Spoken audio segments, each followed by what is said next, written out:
Hello everybody, Claire Ray Randall at Waking the Monkey, wakingthemonkey.blogspot.co.uk. Right, well thanks for dropping by today. I'm going to talk about something that's been coming up in the news in the last week. It was raised earlier in the year and we thought we'd got rid of it, but it's back.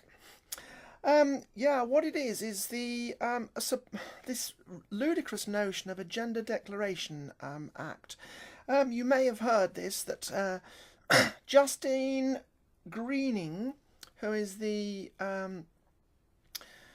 Education Secretary as well as the Equalities Secretary, and you can see how those two go together in terms of education and programming of people with, dogma about equalities. She's announced that the government will be proposing a new bill to Parliament to replace the Gender Recognition Act of 2004, which was flawed, very seriously, but it was something.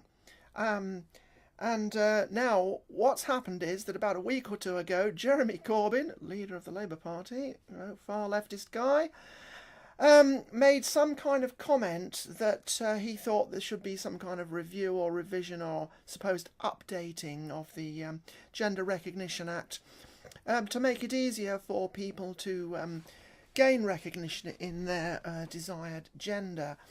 So what this actually amounts to is basically what they're going to say is that the fairly extensive, even though flawed, provisions of the 2004 Gender Recognition Act would be entirely swept away, and all that would be left with is that people could declare their gender. All they would have to do is go into magistrates' court and make a declaration. I don't think they've got to the point of working out what the wording would be yet, but what they plan to do is have so that anybody can go into a magistrates' court with a statutory declaration form, read it out in front of a magistrate and some witnesses, and then you are the desired gender. All the in previous years, people might have had medical treatments and so on and so forth. This is completely to be wiped away. It's not considered relevant. In fact, I've heard people say that that kind of thing is problematic. So, first of all, obviously, I have to say it's really, really suspicious, in my view, that the Conservative Party, which is leading the government now, admittedly they don't have a full majority, but they do lead the government, and I think they might find the DUP aren't too keen on this. But there was no mention of this in the manifesto at the election, and of course we know the election result was extremely close, and the Conservatives don't have their desired large majority, so they shouldn't be trying to push through unexpected things. They should really be sticking very close to the agenda that they were elected on. I mean, there was some stupid things in there anyway, fox hunting and repealing the anti-fox hunting laws and stuff. I mean, it's just completely irrelevant these days. And neither was it in the Queen's speech. So the electorate knew nothing about this. Certainly I and my friends were hoping that Maria Miller's proposed version of this, which was put out in earlier this year, I thought that had been pretty much scuppered by the election and the arrival of the DUP, because they're extremely conservative and they're not in favour of gay marriage. So if they're not in favour of gay marriage, they're hardly going to be in favour of a Gender Declaration Act.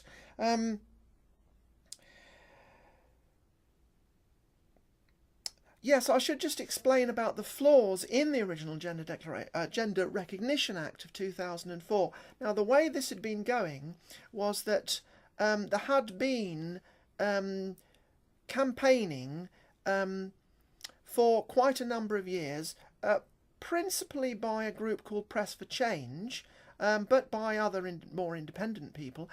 And now Press for Change was led by a chap a female-to-male transsexual. I don't think he's kind of hiding that these days, by the name of Stephen Whittle, who is a law professor. He might be retired now, but he was a law professor at Manchester University. Now, I knew Stephen about 42 years ago, which is quite an incredibly long time, and I saw him again in the 80s and the 90s, and I was in touch with him, and I was also in touch with him in the early 2000s when he rather let me down, to be frank, but that's just a personal matter. The real problem about the Gender Recognition Act and the influence that Steve Whittle and Press for Change, and I'm not saying he's the only person in Press for Change, it's just that he's kind of a figurehead, is that the Press for Change were the principal lobbying agency for the 2004 Gender Recognition Act, but they changed the terms of it from what all the other previous countries which had put up gender recognition laws for people who had undergone transsexual treatment. Pretty well, most European countries and also New Zealand was considered a model example, because obviously New Zealand is a very, very similar country to Great Britain, and all of these laws, all of these recognition acts required that the people who wanted to get recognition in their desired or acquired gender had to have gone through certain medical treatments. Now, I won't bother to go into the detail of that, but I mean, you can kind of imagine, surgeries, and hormone treatment is usually considered absolutely necessary for this kind of thing, and to change your physical appearance beyond strict surgical procedures, and this was ubiquitous to my knowledge. In fact, one of the reasons why I say I'm fairly certain about that is because David Lammy and Lynn Jones, who put this through in 2004 under the Labour government, were keen on promoting it as a groundbreaking new, departure, because it detached gender recognition from the strict necessity to have medical treatment. It did require, this is the only thing really that was good about it, it did require that people did have at least some kind of doctor's letter, or that they be it be confirmed by a registered practitioner, a recognised practitioner in gender dysphoria, and so there was something to it, but unfortunately, one of the major things that Steve Whittle, and this is what I'm really unhappy about, what he managed to do was he managed to get the surgeries de-linked from gender recognition. So all these other countries, Sweden, France, Germany, New Zealand, Australia, had gender recognition which required people to have these treatments, surgeries.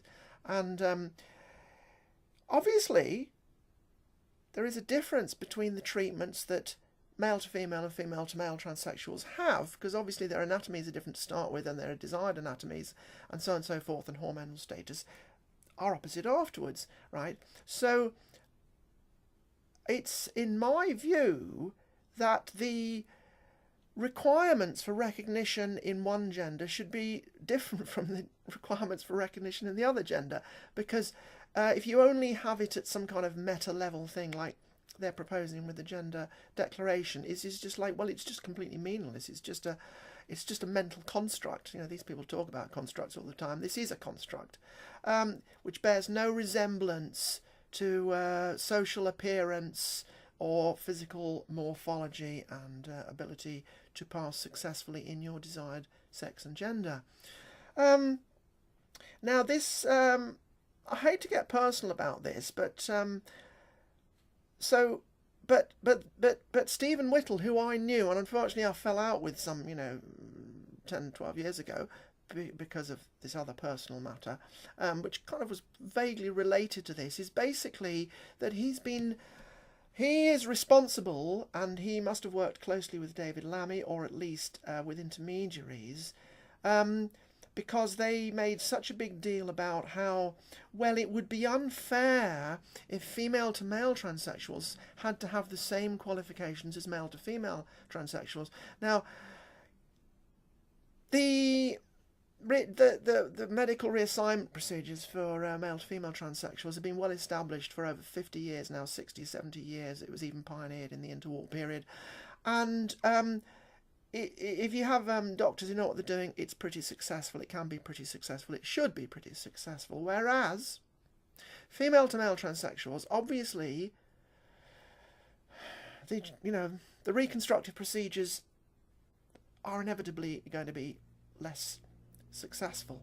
Now, so they say, oh, well, female-to-male transsexuals don't all go for these procedures because they're not, so successful. So we shouldn't have anybody, not just saying, well, the conditions are different between the two genders and the two directions, so we should have different qualifications for them. Seems reasonable to me.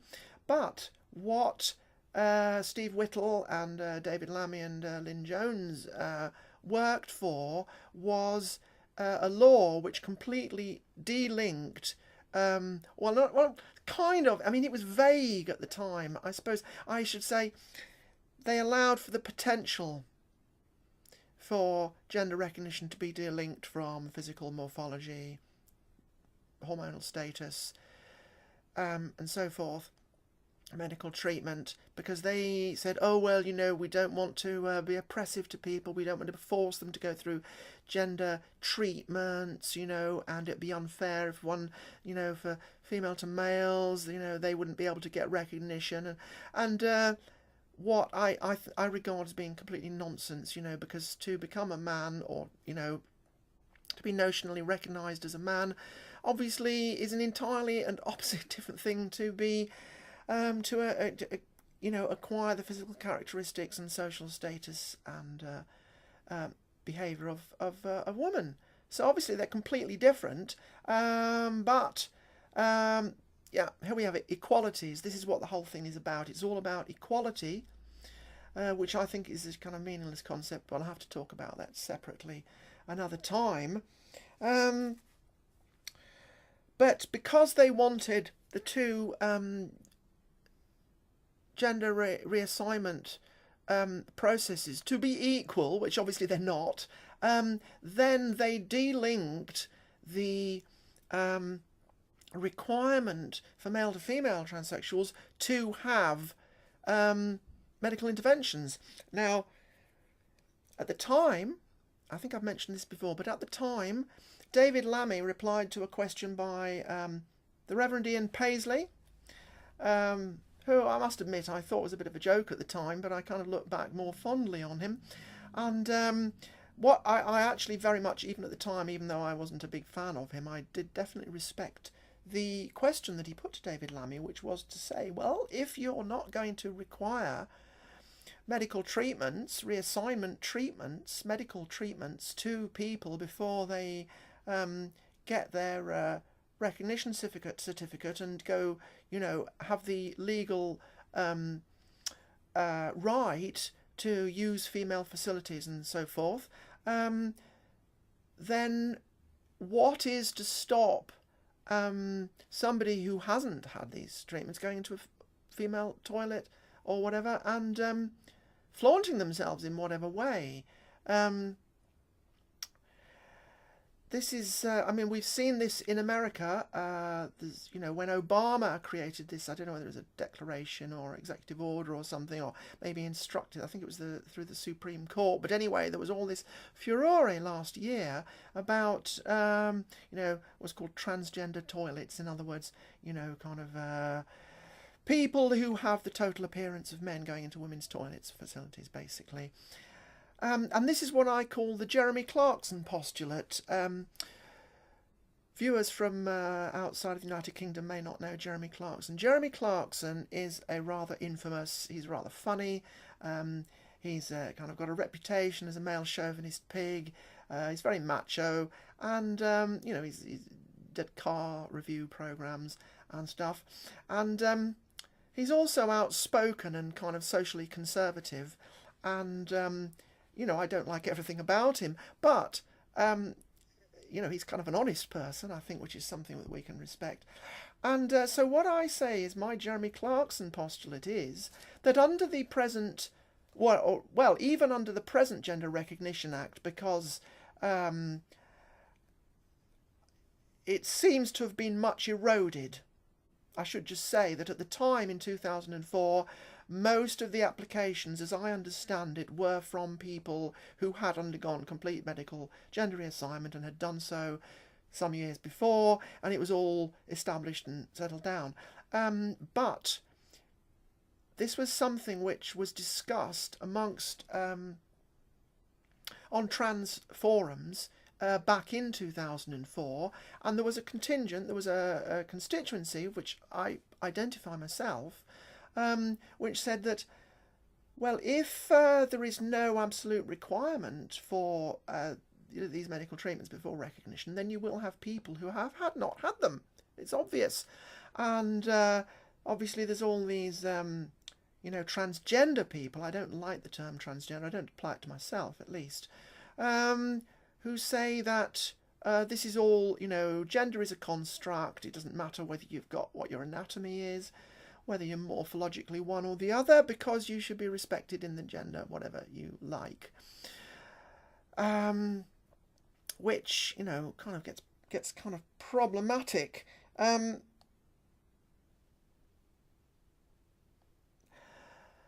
So, as time has gone on, this whole thing has been eroded, and it's now become clear that not only did people start going through, in increasing numbers, claiming gender reassignment, claiming gender recognition certificate without having gone through any medical treatment, but this new proposed bill, which Justine Greening and Maria Miller and all the rest of the leftist Tories want to put through, will remove the need to even have a doctor sign you off as having experienced long-term gender dysphoria. And all you'll have to do is just, as I say, go in, take your statutory declaration form, read it out, and you are whatever you want to be. And surely this is just so obviously, surely wrong. Now I know people who are more to the right than I am, who have serious acceptance problems about the existence of transsexualism, and I'm kind of slightly sympathetic to them, because I had that same sense about myself through my early life. I felt that I had a mental illness and that it was wrong, rather than some kind of condition that I couldn't buck. It wasn't the result of psychodynamics, and it wasn't the result of choice. It wasn't the result of learning. It was just something that seemed to be stuck in my head. You can make your own opinions on that, and some people will say, well, you're mentally ill. Well, I'm a pillar of the society, my local society. I have friends. I'm involved with serious local stuff. And I realised that all the mental problems I had in the past were mostly because I was holding leftist beliefs and assumptions and expectations. So that's not it. But I'm sympathetic with people who find difficulty with this, because obviously what they are being confronted with is not people who have quietly adapted and embedded themselves invisibly in society, finding a niche that they can be fit themselves into. And this is Darwin, isn't it? Darwin, survival of the fittest. But it also means, it doesn't just mean fit in terms of strong and healthy, but it also means best fit with your environment. And it's certainly the case that a lot of, trans people do definitely fit better into society when they've reassigned themselves. But it's my experience that in the past, I've noticed that people have much greater acceptance of the idea that people who have gone through, what is now recognised as the medical reassignment process, than people who just claim, they just say, oh, I'm of this gender, I'm 57 genders, I'm gender fluid, whatever. There's no objective evidence to support that. It's just a notional statement. And so Jeremy Clarkson, it's Jeremy Clarkson postulate. Jeremy Clarkson could say, oh, I'm a woman. I decided I've identified as a woman now. I don't have to prove to a doctor that I've had long-term gender dysphoria. I don't have to make any change to my body. I don't have to change my hormonal status. And I don't have to wear anything different because obviously, gender presentation, that's just a construct, isn't it? So the whole thing is, the Jeremy Clarkson postulate, that is what we are going to be faced with if this stupid, insane Gender Declaration Act is allowed to go through. And I would also say further to this, obviously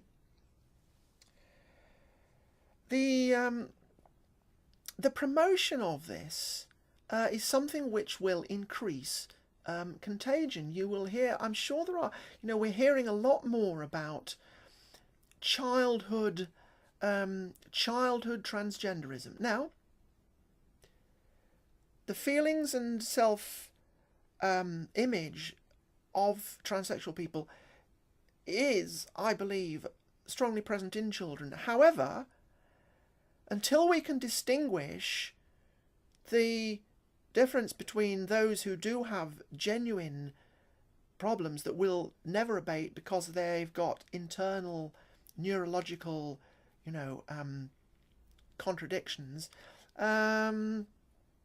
from those who are merely copying, have seen this on the telly and think it's cool, then we should not be engaging with treatment of children. And even then, we should be very, very cautious and wait until they've gained a greater maturity. And I'm not going to get into, the ages at which treatment should be allowed or whatever. All I will say is that the child needs to be more mature and it needs to be more, what do they call it, Gillick competent, and ideally some kind of greater maturity should be achieved. That's all I'm going to say. I'm not going to go giving ages or dates or qualifications or whatever, because these are all details which can be discussed at a later stage. But what I'm saying is that automatically rushing a child of 4 or 5 into medical treatment because they express some cross-gender identification, I think is absolutely dangerous. It's dangerous.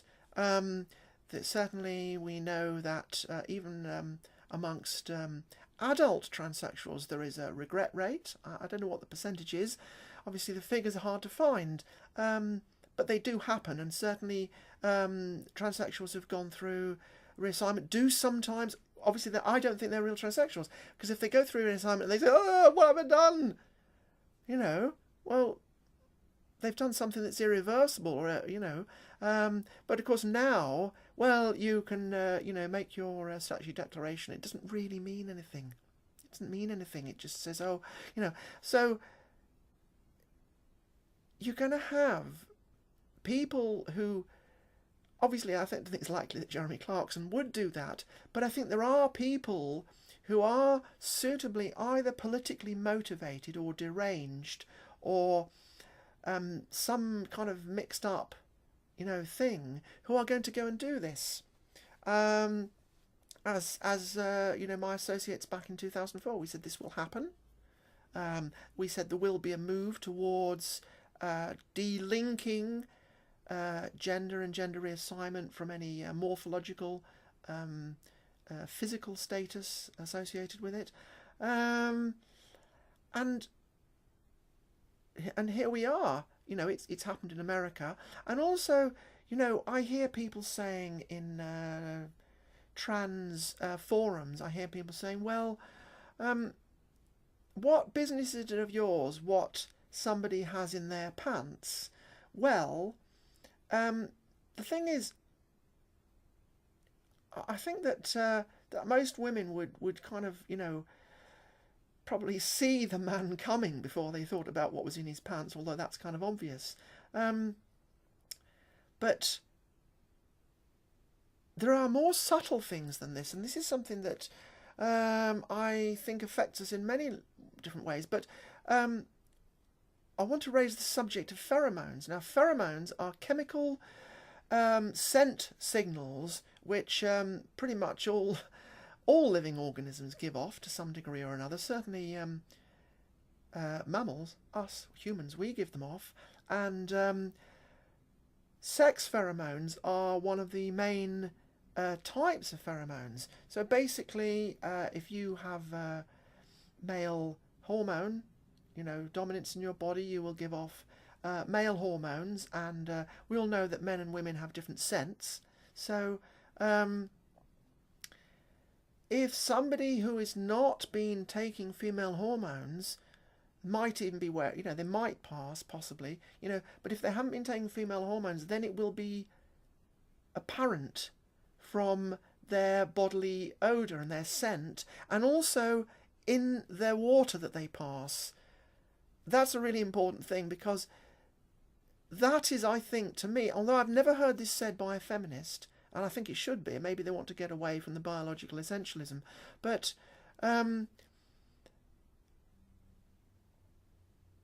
clearly women don't like using, there've been kind of, gender neutral toilets apparently in a few places. I think there's one in the Barbican. And women don't go to the one with the urinal in it because it smells of men.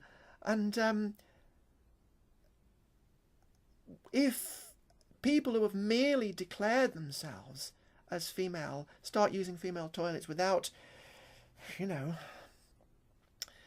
having any changed physical or biological status, then this will upset a lot of women, and I think it's an indication of how afraid people are to mention these kind of biological factors. That I've only seen one mention of this in the most crude terms in a newspaper article about this. It's not it's not something that the mainstream would be willing to talk about, and also, if you are going to have this kind of deconstruction, first of all, you've got the pheromone scent. This is what animals do.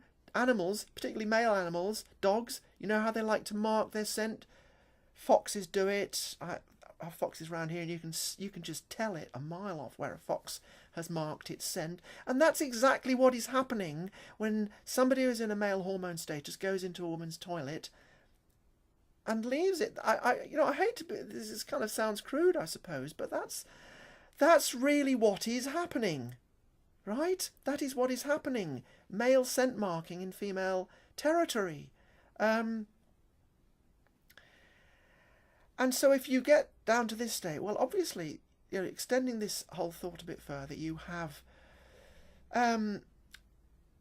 obviously, men's toilets have urinals for men who can stand up to pee, and women's toilets have cubicles where women sit down to pee, right? Well, if we're now delinking the biological characteristics of anatomy, right, then, and anybody can just say what they want on claiming it, then what is the difference between men and women? What is the difference?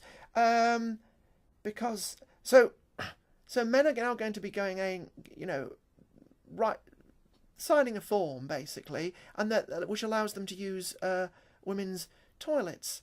And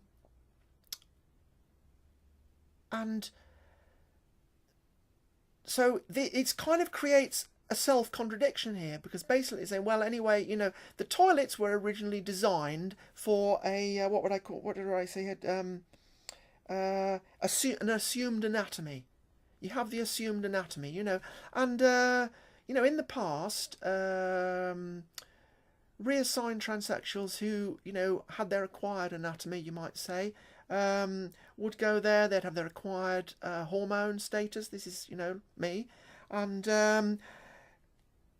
are able to go into toilets. We've got legal and medical support, and pretty much invisible. I've recently, this is something I have to go into another video, but I've recently had somebody I know on Facebook suggesting that reassigned transsexuals, should be forced to use male toilets because it's deception.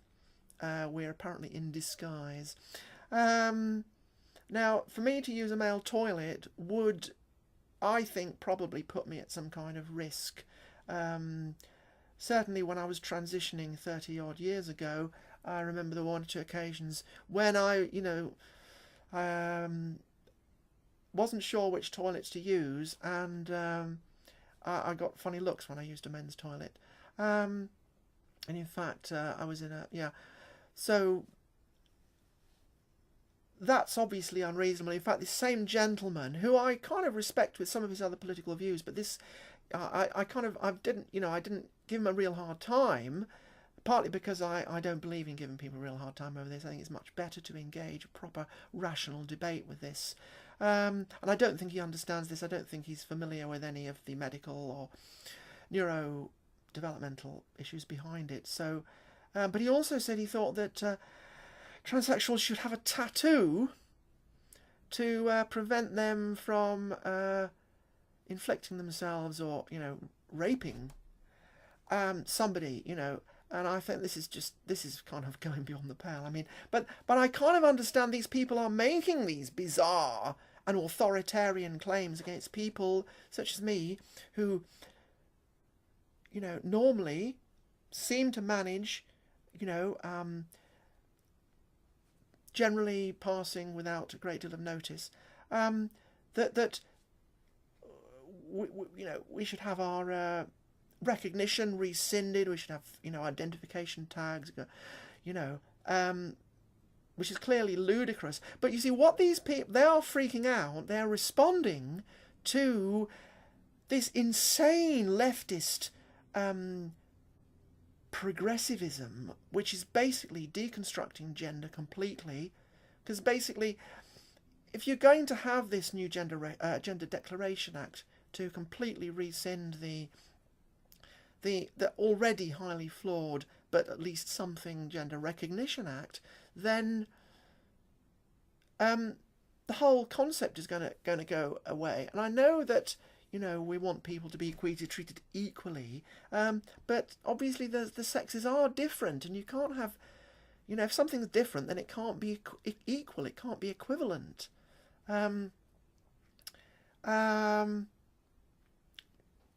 So there has to be trouble ahead with this ludicrous notion that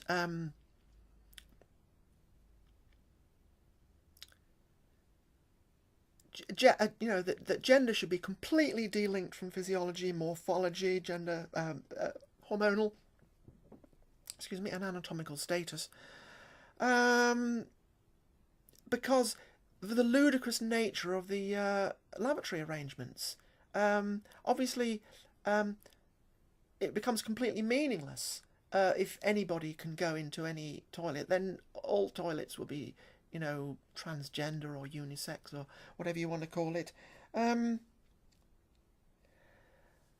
So that's what what I would think of as far right. Now, I don't think most of what, I don't think that being anti-immigration is far right. I don't think that, European ethnocentrism is far right, but I do think that saying that transsexuals should have tattoos and be forced to go into the toilets of their birth sex when they've undergone complete physical and medical social reassignment, that is far right, I'm afraid. I'm sorry, I do think it is. And I don't think that that kind of authoritarianism really has a place in the new right, the alt-right, because it's coming from an irrational level of failing to understand this. But it's responding to this insane deconstruction of gender. That the left, and now the Conservatives have completely cucked out to the left over this. They didn't say, oh no, well, you can propose that if you want to as a private member's bill by the Labour Party, somebody in the Labour Party, when they, the time in Parliament comes up. But at this stage, while we are, so preoccupied with Brexit, and there's all the toing and froing about whether Hammond is a traitor and all this sort of stuff, to be wasting parliamentary time on a gender declaration bill, which most Conservatives probably would be extremely wary about, and which is obviously it's been promoted by Corbyn. It's far left. It's completely far left. So this is what it's all about. It's just about trying to take us further into leftism, and then you have to think, well, why? What will our wonderfully diverse community think about this? What will the Muslims think? What will I'm pretty certain that Islam doesn't have a very favourable attitude to this, and this will be completely ignored. And it's one kind of one simple point in where I actually would probably agree with them, probably for very different reasons, but they're walking into a complete minefield and a trap, and they're alienating their own supporters who have no interest in this. This is not something which is in the least bit socially conservative. There's no actual, what you might call, kind of objective material evidence to do this. This is just leftist deconstruction of traditional values which have existed since time immemorial. And I'm proposing a minor, readjustment of it, but I mean, only on the basis that, trans people have existed, and there's records of them for hundreds, if not thousands of years. Other societies, such as India with the Hijra and Thailand with the Kratoi, they have cultural forms in which trans people are able to fit, and it's an accepted thing. It may be a kind of marginal, even outcast thing, but it is a recognised thing. And I think this is one of the problems we have in this country, is we've never, it's kind of not been, it's not been properly fitted into a category, and I'm quite certain, and I will say this for anybody who's still, listening, that I do believe there are only two genders, but there are anomalies. There are two genders. It's like a saddle, a bimodal distribution, I think it is, and you have these two major clusters, male and female, and you have anomalies in the middle. You have hermaphrodites, you have intersex, you have transsexuals, you have androgen insensitivity syndrome, these kind of things, which do not, I'm not asking for these to replace the bipolar gender. I'm not. I'm completely against that notion. We need to recognise that male and female are nature's ideal, but particularly with more modern chemicals around these days, it doesn't always go perfectly, and we have people who are anomalous. It's very stressful to be anomalous, but I'm very glad that I did manage to find a way to fit into a reasonable niche in society and not stick out too much like a sore thumb. So, I have to say that to the people on the right who have difficulties with this. But they need to realise that I'm on their side, because I am in favour of bipolar gender, mere anomalies in between. You know, you can't legislate against anomalies, but if you find a functional way of fitting them in to the system, then it shouldn't be a problem. But what you're having now is you have a system whereby they're trying to destroy traditional understanding. They're trying to, and you can kind of see this in the, what I said about the 2004 Gender Recognition Act. Far leftist David Lammy took that step. He was clearly the one who pushed this, in 2004. He was the main leader of that bill, over and above Lynn Jones, who I did have some correspondence with. I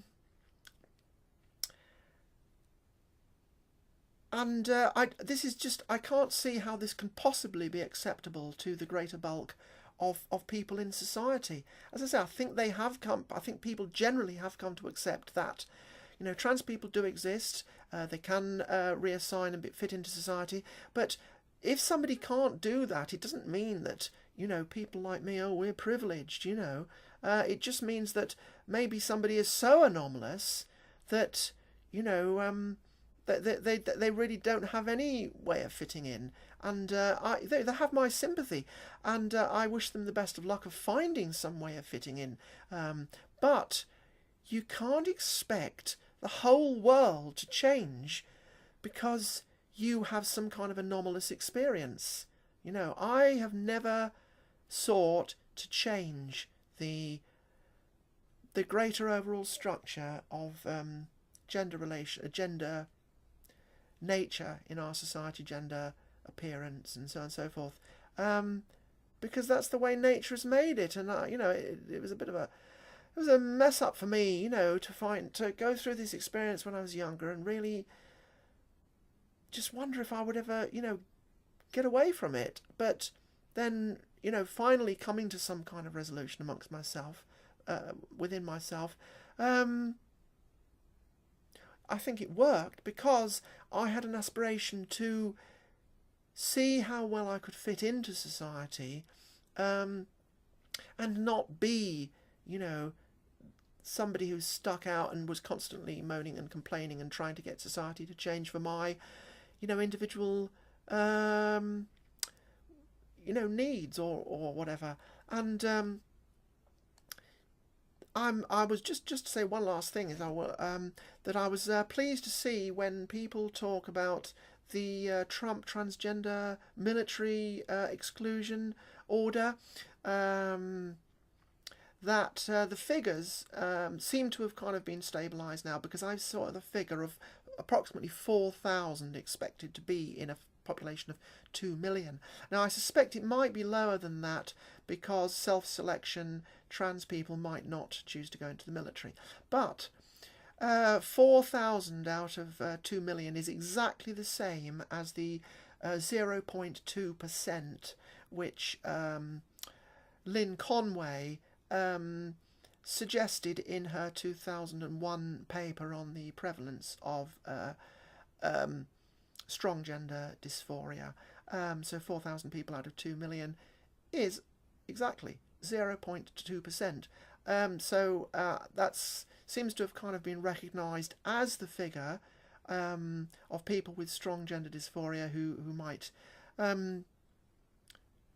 go for some kind of trans reassignment or whatever.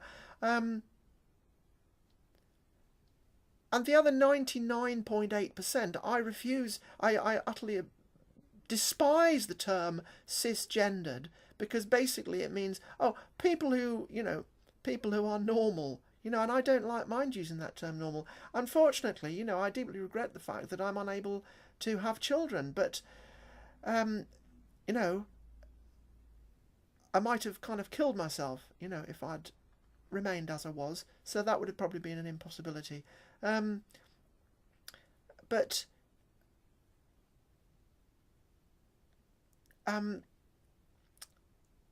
they seem to want to, exploit this whole thing, just so that they can. It's social engineering. It's social engineering. Well, I think there's probably quite a few more things I could talk about here. I do want to go into more about the.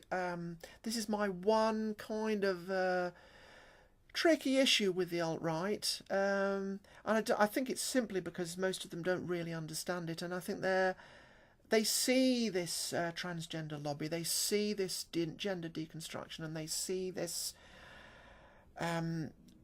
these attempts to have gender declaration which bears no resemblance to the basis on which gender has been defined in the past, and they freak out at it, and they think that people like me are part of that and trying to support it, and I'm just as much rejected by the far left trans lobby, probably more so than by the alt-right, whatever, alt-light, who some might have some kind of issues with trans people, some might not, but the leftists would probably disagree with me on all my other political views, whereas the alt-right, at least we have a lot in common, and this is something people on the right tend to be more rational and based on facts and evidence rather than proposed virtue, morality,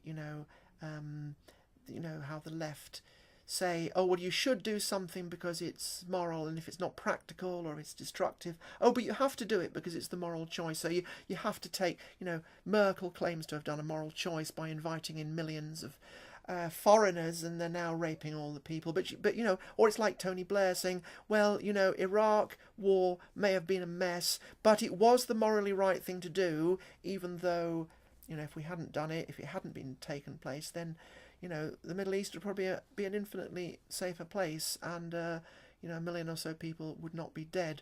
So all this claiming that these things have to be done from virtue, from morality, it's not an argument, as Stefan Molyneux would say. We have to look at the practicalities, and having a law which allows men to sign a bit of paper, and there will be this will happen.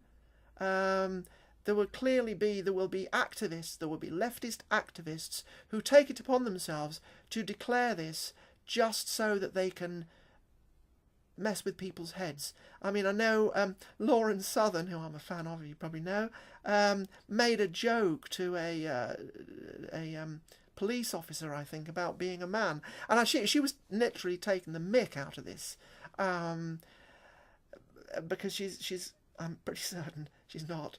But there will be people who will do it, and they will exploit this law, and it will be chaos. There will be backlash. There's already backlash.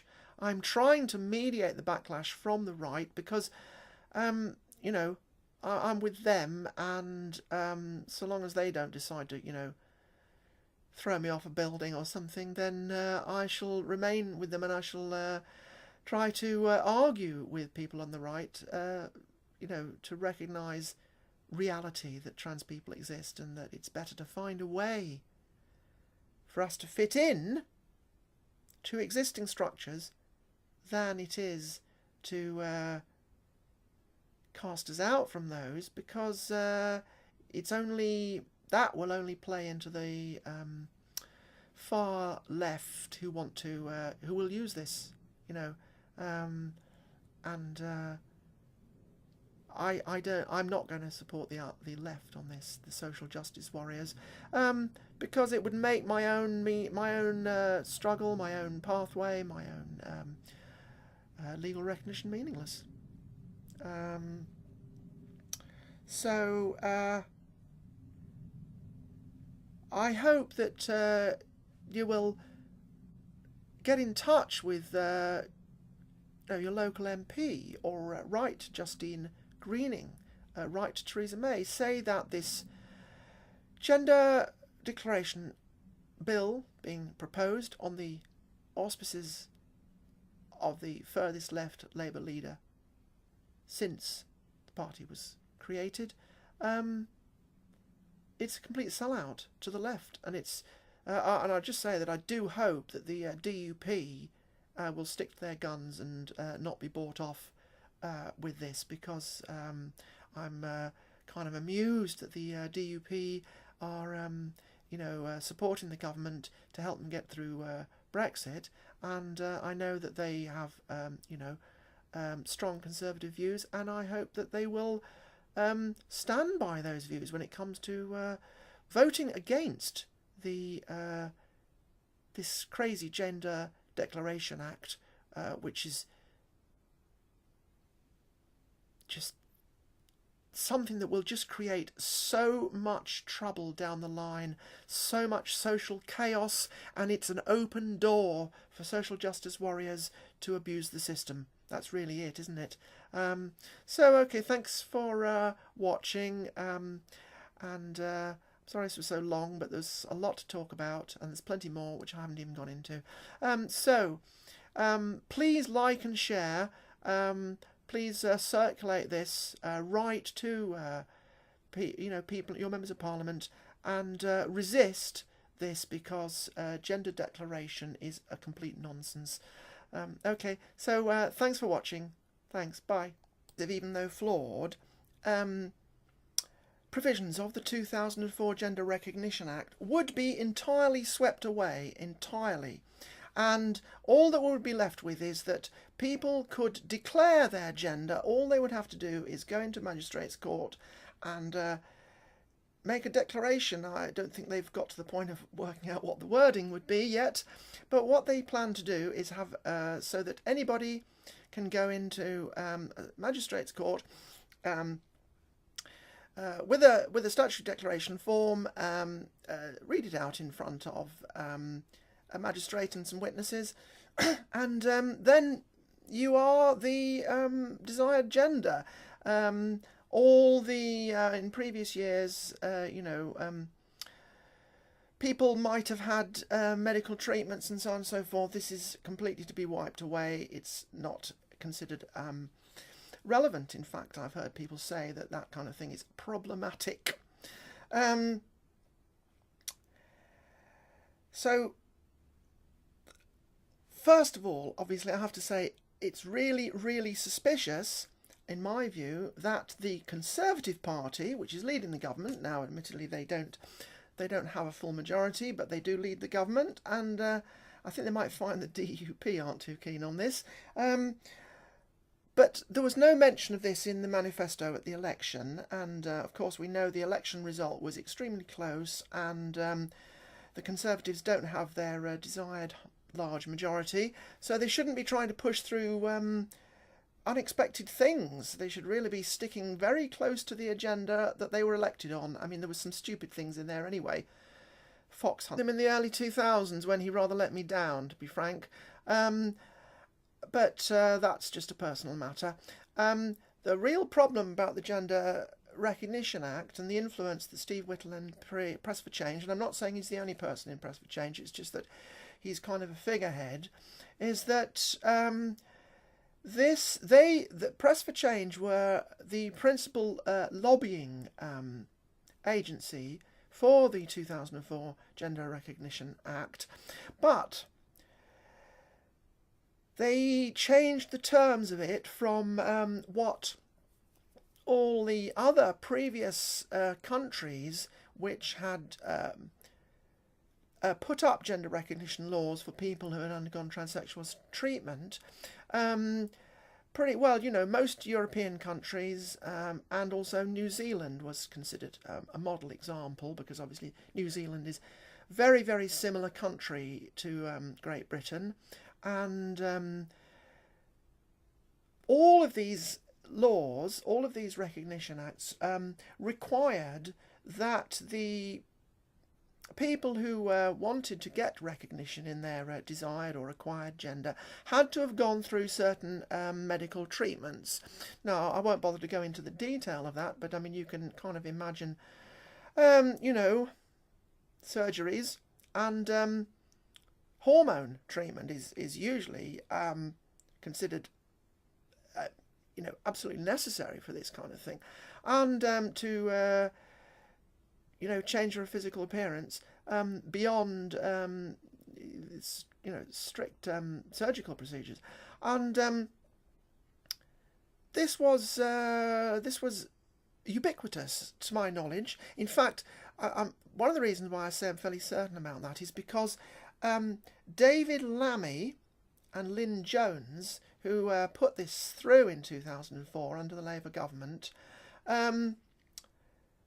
were keen on promoting it as a groundbreaking new, you know, kind of departure, because it detached gender recognition from the strict necessity to have medical treatment.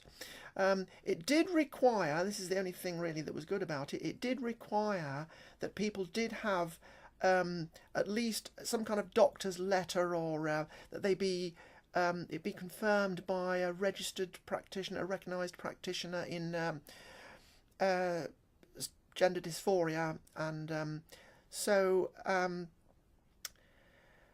there was something to it, but unfortunately, one of the major things that Steve Whittle, and this is what I'm really unhappy about, what he managed to do was he managed to get the surgeries de-linked from gender recognition. So all these other countries, Sweden, France, Germany, New Zealand, Australia, had gender recognition which required people to have these treatments, surgeries.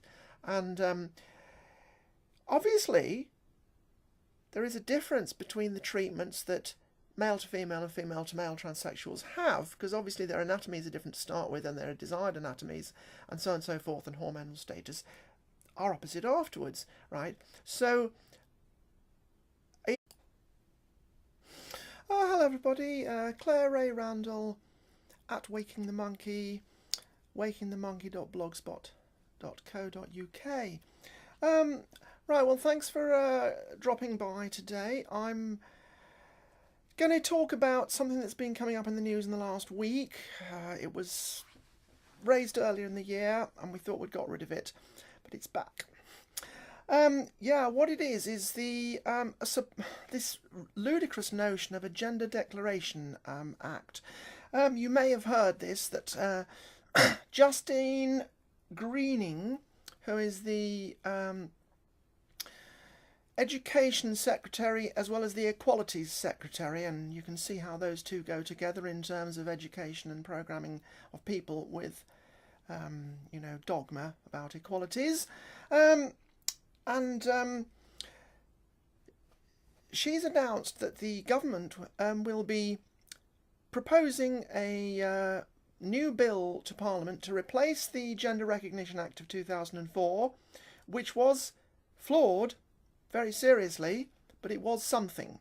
Now what's happened is that about a week or two ago, Jeremy Corbyn, leader of the Labour Party, you know, far leftist guy, made some kind of comment that he thought there should be some kind of review or revision or supposed updating of the Gender Recognition Act to make it easier for people to gain recognition in their desired gender. So what this actually amounts to is basically what they're going to say is that the fairly extensive hunting, and so, no, you know, repealing the anti-fox hunting laws and stuff. I mean, it's just completely irrelevant these days. And neither was it in the Queen's speech. So the electorate knew nothing about this. Certainly I and my friends were hoping that Maria Miller's proposed version of this, which was put out in earlier this year, I thought that had been pretty much scuppered by the election and the arrival of the DUP. because they're extremely conservative and they're not in favour of gay marriage. So if they're not in favour of gay marriage, they're hardly going to be in favour of a Gender Declaration Act.